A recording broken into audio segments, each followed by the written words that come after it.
You've been told debt is bad, that it ruins lives. But what if I told you the rich love debt? Not only do they use it, they depend on it to build massive wealth. And here's the twist. It's not about how much money you make. It's about how you leverage money. In this video, we'll break down the mindset shift that separates average earners from wealthy individuals. How they use debt to buy assets, while most use debt to buy liabilities. Watch to the end. Because once you understand this, your relationship with money will change forever. Section 1. The wrong way. Consumer debt. Let's start with how most people use debt.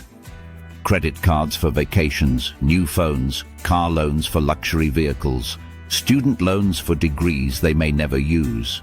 These are liabilities, things that take money out of your pocket every month.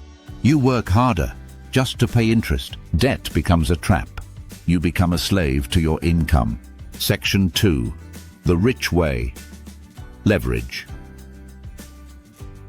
Now let's talk about how the rich use debt. They borrow to invest, not to consume. A mortgage on a rental property that cash flows monthly. A business loan to grow a company. Even borrowing against stocks to buy more income-generating assets. They use other people's money to build wealth, while minimizing their own risk. Section 3. Robert Kiyosaki's example. Robert Kiyosaki, author of Rich Dad, Poor Dad, famously said, "The rich don't work for money. They make money work for them." He bought apartment complexes using borrowed money. The tenants paid the mortgage. He kept the cash flow and gained equity. That's the power of good debt. Section 4. How you can start.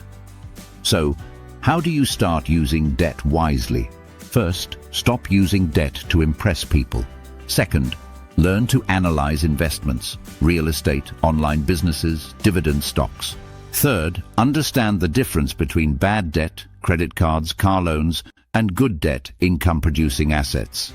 Even small steps, like financing a used car and investing the leftover cash, can change your trajectory. The rich aren't afraid of debt. They control it. The poor fear debt, and it controls them. So the question is, are you using money to survive or to grow? If this opened your eyes, like this video and subscribe for more financial mindset shifts. Your journey to freedom starts now.